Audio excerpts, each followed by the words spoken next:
Hello my dear friends, मैं सुमन जायसवाल एक बार फिर से स्वागत करती हूँ आपका अपने यूट्यूब चैनल में। आज के इस वीडियो में हम बात करने वाले हैं स्क्लेरोथेरेपी के बारे में। पिछले वीडियो में मैंने आपसे वेरिकोज वेन के बारे में डिस्कस किया था।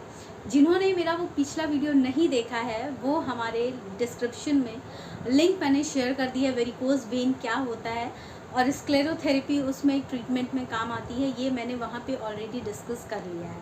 तो वो डिस्क्रिप्शन आप विज़िट कर लीजिएगा तो आपको वेरिकोज वेन क्या होता है ये चीज़ें समझ में आ जाएंगी। तो अब देखिए स्क्लेरोथेरेपी क्या होता है वेरिकोज वेन को ट्रीट करने के लिए। वेरिकोज वेन, एक छोटी सी बात बता देती हूँ, जो कभी कभी कुछ लोगों के पैरों में आपको सूजी हुई नसें दिखने लगती हैं ऊपर से और साथ ही आसपास स्पाइडर वेन्स दिखती हैं, उसके ट्रीटमेंट के लिए वेरिकोज वेन स्क्लेरोथेरेपी यूज़ की जाती है वेरिकोज वेन के ट्रीटमेंट में।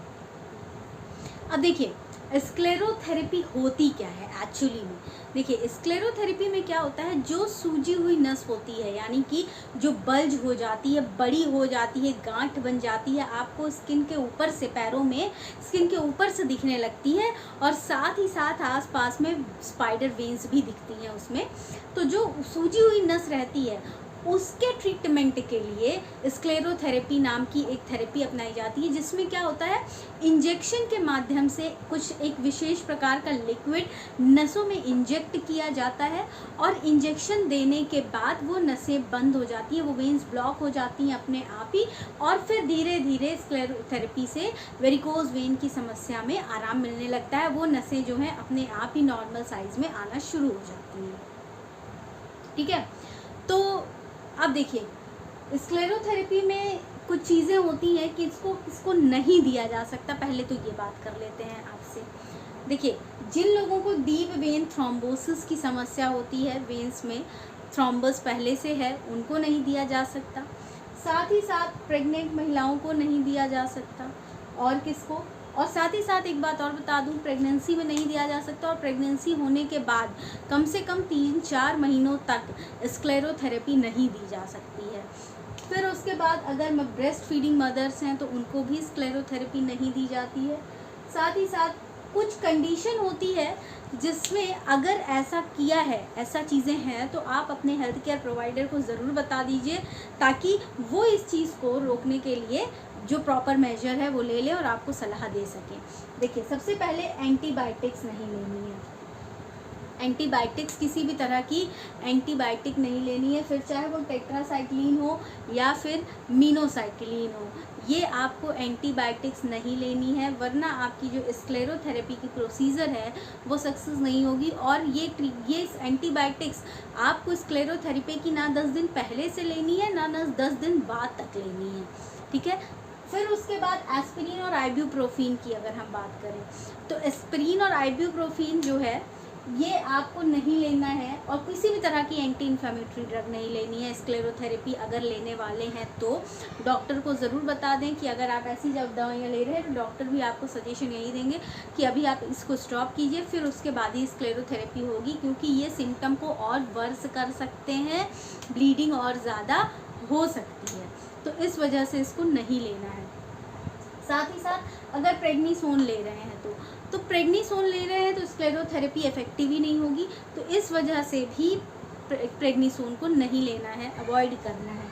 साथ ही साथ कुछ चीज़ें हैं, स्क्लेरोथेरेपी लेने के बाद आप ल्यूक वार्म वाटर से इंजेक्टेड साइड एरिया को वॉश तो कर सकते हैं, ना पानी ज़्यादा ठंडा ना ज़्यादा गर्म, लेकिन हॉट बाथ ले लीजिए या सोना में जाके बैठ जाइए, ऐसा नहीं करना होता है, ये चीज़ें अवॉइड करनी होती है। फिर और दूसरी चीज़ क्या होती है, आपने स्क्लेरोथेरेपी ली है तो आप डायरेक्ट सनलाइट के एक्सपोजर में बिल्कुल ना जाएं, कुछ दिन तक घर के अंदर ही रहें जब तक डॉक्टर आपको सजेशन दे रहा है।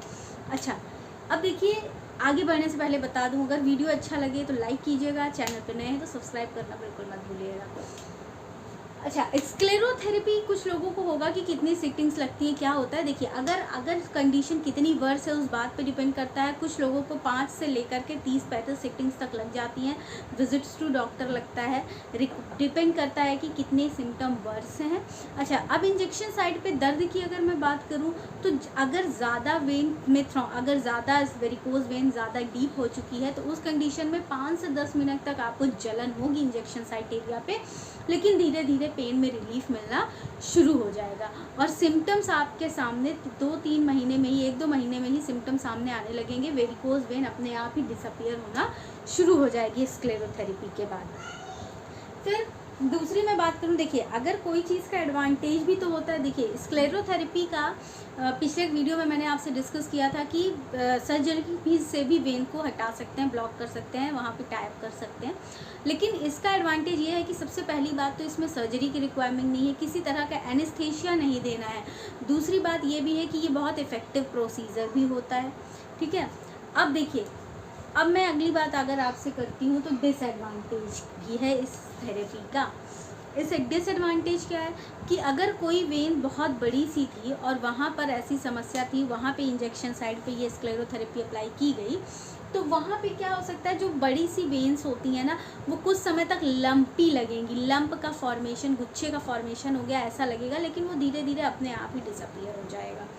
साथ ही साथ रेडनेस लगेगी, जहाँ इंजेक्शन दिया गया है उस एरिया पे रेडनेस होना, स्वेलिंग होना, ईचिंग होना, ब्रूजिंग होना, ये सारी चीज़ें होती हैं।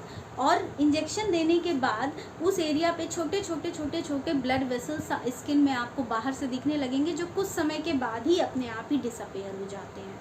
तो इसमें घबराने की बात नहीं है। अच्छा, एक चीज़ और बता दूं दोस्तों, आगे बढ़ने से पहले, हमारा YouTube पे एक और चैनल है टेक डायरेक्शन न्यूज़ के नाम से, जिसका लिंक मैं डिस्क्रिप्शन में शेयर कर रही हूँ। आप हमारे उस चैनल को भी ज़रूर विजिट करके उसे भी सब्सक्राइब कीजिएगा। अब देखिए, और ऐसा भी हो सकता है कि इंजेक्शन देने के बाद अचानक से लेग्स में स्वेलिंग भी आ सकती है। तो ये सिम्टम्स अगर दिख रहे हैं तो एक बार डॉक्टर से आप डिस्कस ज़रूर कीजिए, लेकिन इसमें घबराने, अचानक से वर्स हो जाने की कोई ज़रूरत नहीं है। देखिए, अब आगे एक और कंडीशन आती है कि आखिर कौन सा विशेष प्रकार का लिक्विड है जो स्क्लेरोथेरेपी में इंजेक्ट किया जाता है, तो वो भी मैं आपको बता देती हूँ। आगे बढ़ने से पहले एक चीज़ और याद दिला दूँ कि हमारा यूट्यूब के अलावा हमने व्हाट्सएप चैनल का लिंक भी डिस्क्रिप्शन में शेयर कर रखा है। आप हमारे वहाँ उस चैनल को भी विजिट ज़रूर कीजिएगा और वहाँ पे भी हमें फॉलो करना ना भूलिएगा। अब देखिए, कौन कौन से लिक्विड्स स्क्लेरोथेरेपी में अप्लाई की जाती हैं। तो कौन सी लिक्विड्स हैं, हाइपरटोनिक सलाइन, जो US FDA द्वारा अप्रूव्ड भी है, 23.4% हाइपरटोनिक सलाइन। साथ ही साथ सोडियम टेट्राडिसाइल सल्फेट का भी, सोडियम टेट्राडिसाइल सल्फेट भी लिक्विड इंजेक्ट की जाती है स्क्लेरोथेरेपी में। फिर पॉलीडिकेनॉल भी, और साथ ही साथ क्रोमेटेड ग्लिसरीन भी इंजेक्ट की जाती है।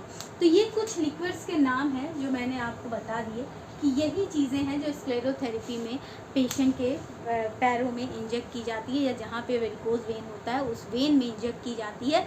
तो जो वेन स्वेलिंग होती है वो धीरे धीरे बैक टू नॉर्मल साइज आ जाती है और डिसअपियर होने लगती हैं फिर चीज़ें। ठीक है, तो उम्मीद करती हूँ ये स्क्लेरोथेरेपी जो काफ़ी आसान छोटा सा था आपको समझ में आ गया होगा।